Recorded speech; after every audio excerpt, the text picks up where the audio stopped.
Assalamualaikum warahmatullahi wabarakatuh. Puji syukur kehadirat Tuhan Yang Maha Esa atas limpahan rahmat dan karunia-Nya. Saya dapat menyelesaikan tugas pada mata kuliah perpajakan 2 dengan materi perhitungan PPh pasal 21 atas gaji karyawati, dipindah tugaskan dan upah. Yang terhormat Bapak Ibu dosen pengampu pada mata kuliah perpajakan 2, Bapak Dr. Wirmi Eka Putra SE MSI dan Ibu Restu Hanin Anissa SE MAK. Baiklah, sebelumnya perkenalkan, nama saya M. Syarul dengan NIM C1 C024102. Lanjut.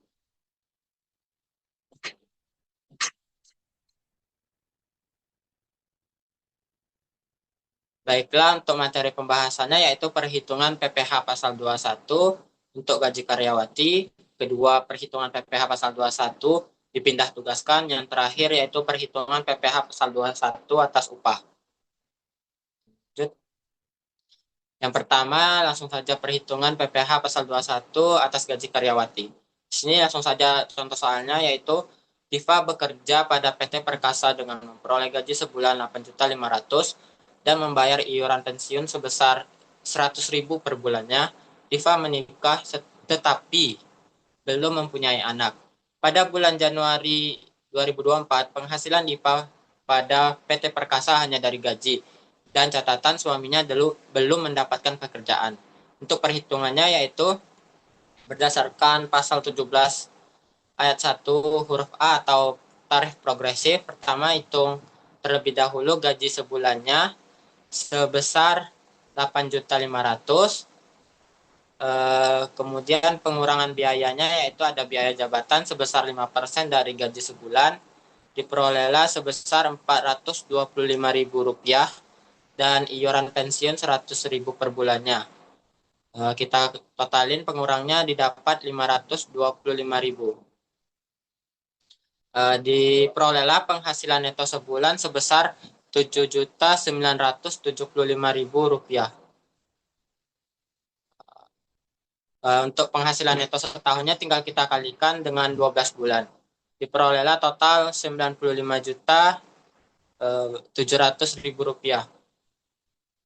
Untuk PTKP-nya, karena Diva sudah kawin tapi belum mempunyai tanggungan, dia termasuk kategori K0 tanggungan.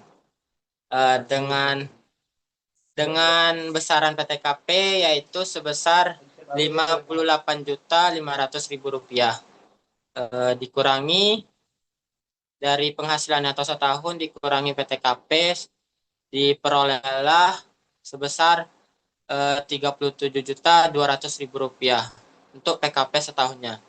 PPh pasal 21 terutang karena masih di bawah 60 juta, yaitu 5% besaran tarif yang akan dikenakan.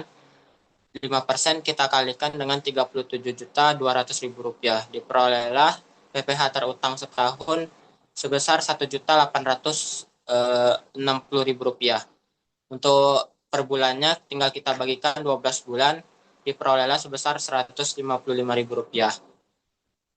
Untuk perhitungan berdasarkan tarif ternya, yaitu PPh pasal 21 Januari hingga November, itu diperoleh dari 127.500.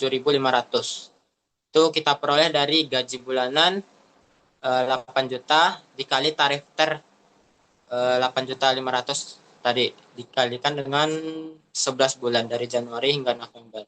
Untuk PPh pasal 21 dari Januari hingga November sebesar 1.402.500. Untuk PPh Desembernya itu kita kurangi antara PPh setahun dengan tarif progresif tadi dengan PPh pasal 21 dari Januari hingga November. Diperolehlah PPh 21 Desembernya sebesar Rp457.000.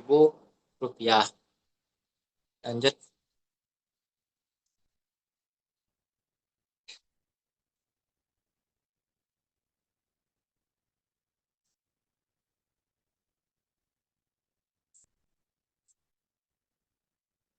Nah, selanjutnya yaitu perhitungan PPh pasal 21 pindah tugaskan.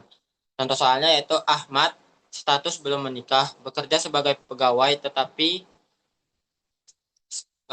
bekerja sebagai pegawai tetap pada kantor pusat PT Lentera di Jakarta, memperoleh gaji sebulan sebesar Rp7.500.000. Ahmad menanggung iuran pensiun yang dibayarkan ke Yayasan Dana Pensiun yang pendiriannya telah disahkan oleh Menteri Keuangan sebesar Rp100.000. Sejak 1 Juli 2024, Ahmad dipindah tugaskan ke kantor cabang Makassar.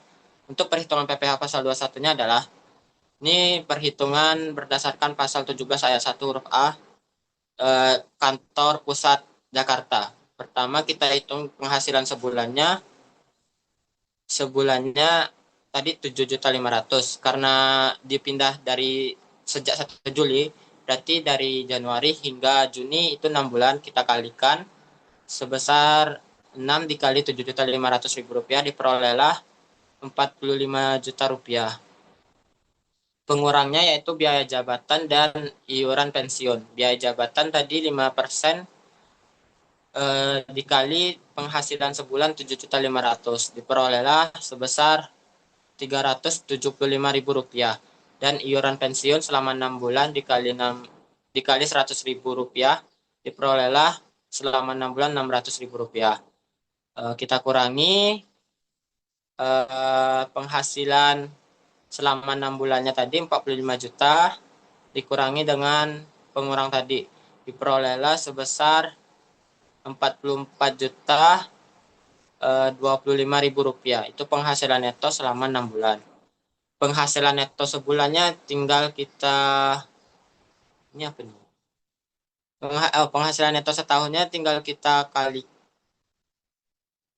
kalikan 12 dibagi 6 dikali Rp44.025.000 diperolehlah sebesar Rp88.050.000. PTKP setahunnya karena Ahmad status belum menikah dan 0 tanggungan, jadi termasuk di TK 0. Itu PTKP-nya cuma Rp54 juta. Kita kurangi penghasilan neto selama 6 bulan tadi, dikurangi dengan PTKP, diperolehlah PTKP setahun sebesar Rp34.050.000. PPh terutang pasal 21 setahunnya 5% dikalikan Rp34.050.000 diperolehlah sebesar Rp1.702.850.000. Untuk PPh pasal 21 terutang dari Januari hingga Juni 2024 tinggal kita perolehkan dari 1.702.500 kita kalikan 6/12 diperolehlah sebesar Rp881.250.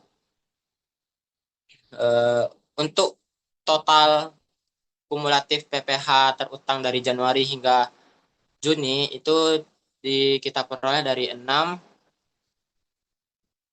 dikali 141.875.000. 141.875.000 itu per bulannya dari Januari sebesar 141.000. Kita kalikan dengan 6 diperolehlah hasilnya 851.250. Untuk perhitungan PPh di kantor cabang Makassar kurang lebih sama, yaitu penghasilan dari Juli hingga Desember. Untuk Ahmad kita kalikan 6 dikali Rp7.500.000 diperolehlah penghasilannya selama Juli hingga Desember yaitu sebesar Rp45 juta. Pengurangnya yaitu biaya jabatan 5% dikali 7.500 diperolehlah Rp375.000. Iuran pensiun sama tadi Rp600.000. Penghasilan neto di dasar sebesar selama 6 bulan kerja yaitu Rp44.025.000. Penghasilan neto kita tambahkan dengan penghasilan neto yang di Jakarta selama 6 bulan Rp44.025.000. Penghasilan neto setahunnya sebesar Rp88.050.000. PTKP setahun Ahmad tergolong TK 0 yaitu sebesar PTKP-nya 54 juta. Kita kurangi penghasilan neto setahun dengan PTKP, diperolehlah PKP setahun, penghasilan kena pajak setahun sebesar Rp34.050.000. PPh pasal 21 terutang setahun 5% dikalikan dengan Rp34.050.000. Diperolehlah sebesar Rp1.702.500. PPh pasal 21 terutang di Jakarta yang sudah dipotongkan tadi sebesar Rp851.250. Berarti untuk PPh pasal 21 terutang di Makassarnya kita kurangi dari PPh terutang setahun dikurang PPh 21 terutang di Jakarta. PPh pasal 21 terutang di Makassar sebesar 851.250. PPh pasal 21 sebulan yang harus dipotongkan yaitu 851.250 kita bagikan dengan 6. Diperolehlah sebesar Rp141.875.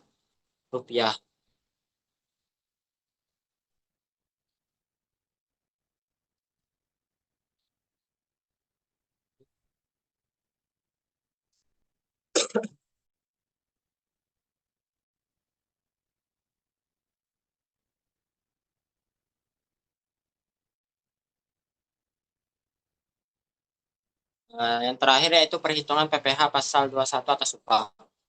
Menghitung PPh pasal 21 bagi pegawai tidak tetap yang upahnya dibayarkan secara harian atau mingguan satuan, maka perlu diperhatikan jumlah upah harian atau rata-rata upah yang diterima dalam sehari.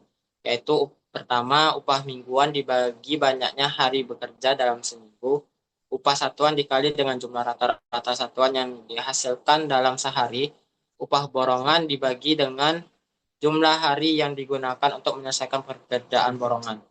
Kedua yaitu upah harian kurang dari Rp450.000 atau penghasilan dalam bulan kalender yang bersangkutan belum melebihi 4.500.000, maka tidak ada PPh pasal 21 yang harus dipotong.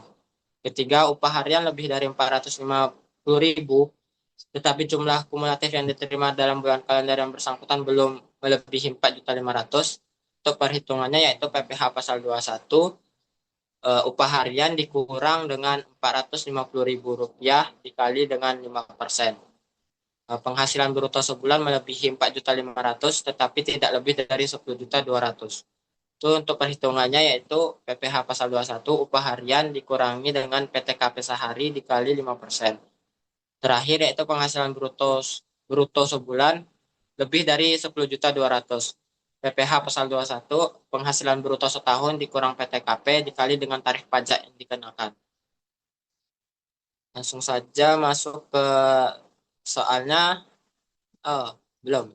Ini tarif hariannya yaitu penghasilan bruto harian yang kurang dari Rp450.000, tarif hariannya 0% dikalikan dengan PPh bruto harian. Kalau penghasilan bruto hariannya lebih dari 450.000 hingga 2.500.000, PPh tarif ternya yaitu sebesar 0,5% dari PPh bruto harian.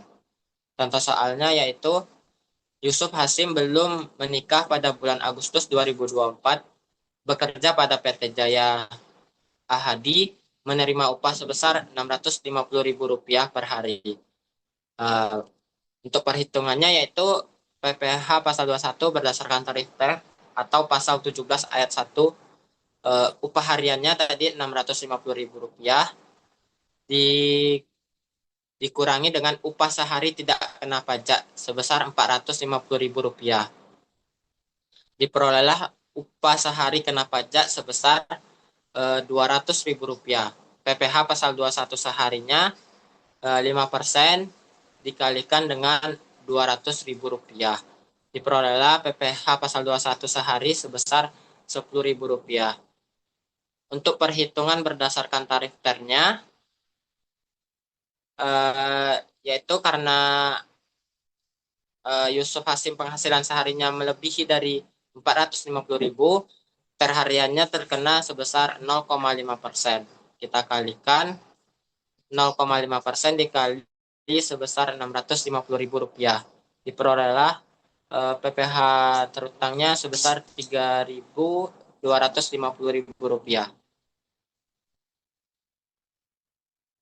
Ju-